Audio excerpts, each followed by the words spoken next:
tao sa mundo, walang kapareha ang storya mo. May mga taong nagmamadali, may mga taong mayroong pinagdadaanan. Ngunit habang nag-oobserba ako, pinipili ko lang manatili dahil alam ko sa sarili ko na marami pang pagkukulang.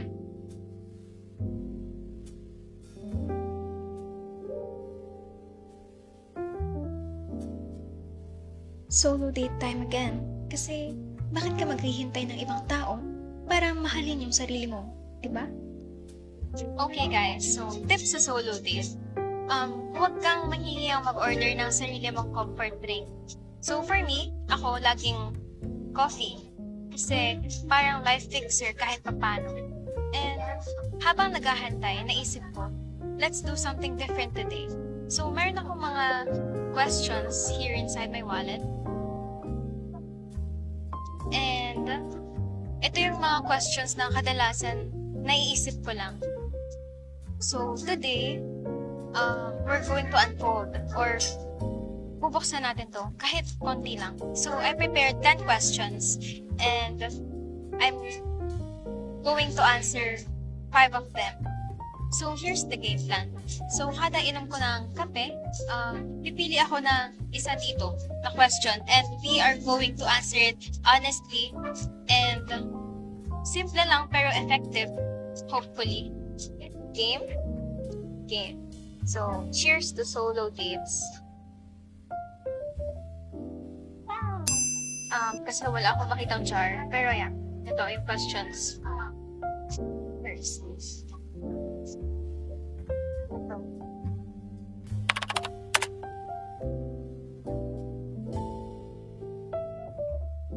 Okay, first question. Medyo fun, pero alam mo yun, mayroong parts sa sarili mo na hindi agad nakikita ng iba. Let's see if I can put this into words without overthinking. When people first meet me, yung nakikita nila agad is someone composed, yung palaging active, yung palaging may ginagawa sa buhay na parang alam na alam yung direction kung saan patungo.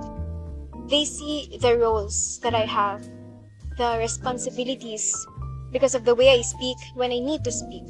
Pero what they do not see agad is how much of it is built on survival mode and not just partially because of confidence. What they don't immediately see is that I'm like that mostly because I prefer structure and clarity, not because I'm trying to impress anyone. It's like knowing where things are going, even if I'm still figuring it out. Second question.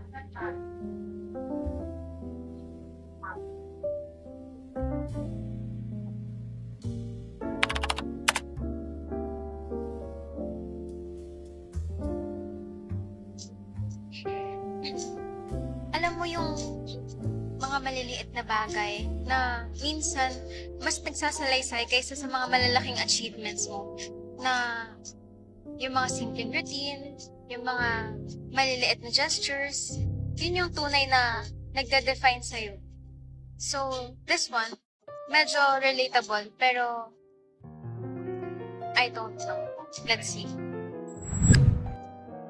For me personally, mas naihahamlin ko yung personality ko sa silent discernment ko and yung sa paraan ko ng pagsagot ko ng calling sa buhay kaysa sa mga loud achievements.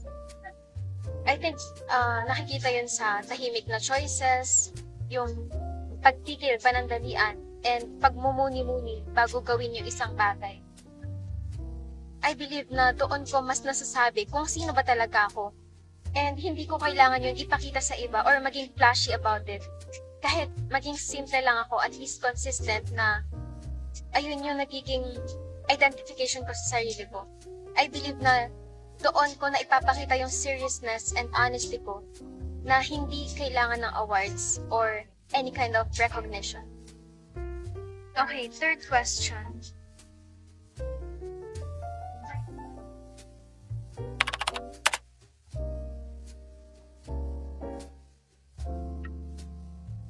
This one's hopeful, pero mayroong konting vulnerability na yung feeling na paulit-ulit mong pinapaliwanag yung sarili mo, hindi naman dahil sa kahinaan mo yun, pero dahil umaasa ka na balang araw, may makakaunawa rin sa'yo.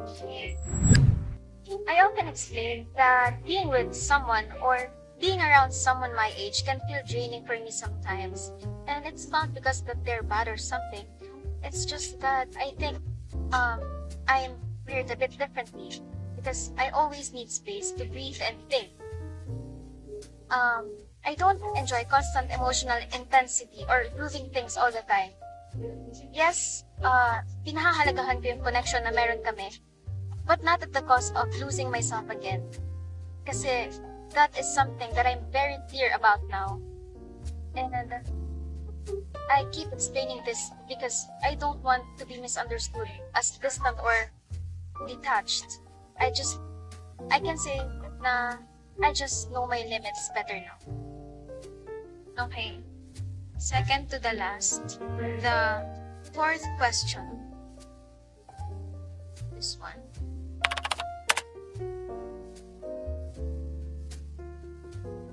Love. Big topic, diba? Pero, real talk, love teaches you what's there. Pero minsan, it also shows what's missing. So, yes, let's go there. Tinuruan ako ng pagmamahal na hindi lang ito nakikita sa pakikipagjowa. Rather, it shows up in presence, in people choosing to stay and to listen or to support in quiet ways. Natutunan ko na kaya palang maging totoo ng pagmamahal kahit wala yung mga grand gestures na yun. Pero I've also learned that love is not enough kung walang boundaries. Care needs direction and not just feelings. Although love can exist alongside with confusion, and that doesn't make it fake. Kasi nga, diba, love is not perfect. It just makes it more human. It taught me to appreciate what's there without forcing what is not there. And natutunan ko rin na tanggapin na hindi lahat ng pagmamahal is nagsiplay forever. And yung ibang pagmamahal is just meant to guide us. Okay, so final question.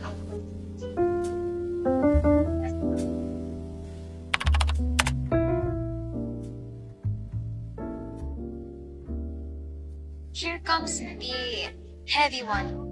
Yung sakit na dala-dala mo pero hindi mo kayang sabihin na parang natutunan mo lang bitbitin mag-isa. So, let's think about it. Kahit onti lang. Siguro para sa akin, ito yung feeling na palagi ka na lang nahuhuli sa sarili mo. Yung napakadami mong expectation sa buhay, yung priorities mo, and sa kung saan and kung paano ka dapat tumayo sa buhay. Kasi hindi mo alam kung paano, pero ramdam mo yung pressure na dapat tapos na or dapat alam mong tama na. Hindi ko siya sinasabi na walang nakakaintindi and hindi naman kailangan. It's just that natutunan ko lang siyang dalahin mag-isa. And ayun yung mga nagiging observations ko sa sarili ko. After all the questions, parang bitin pa rin. Hindi dahil kulang yung sagot, pero dahil may mga bagay na hindi talaga natatapos sa isang tasa ng kape. My solo dates taught me how to listen to myself. Pero sa ngayon, sa tingin ko, sapat na muna yung katahimikan.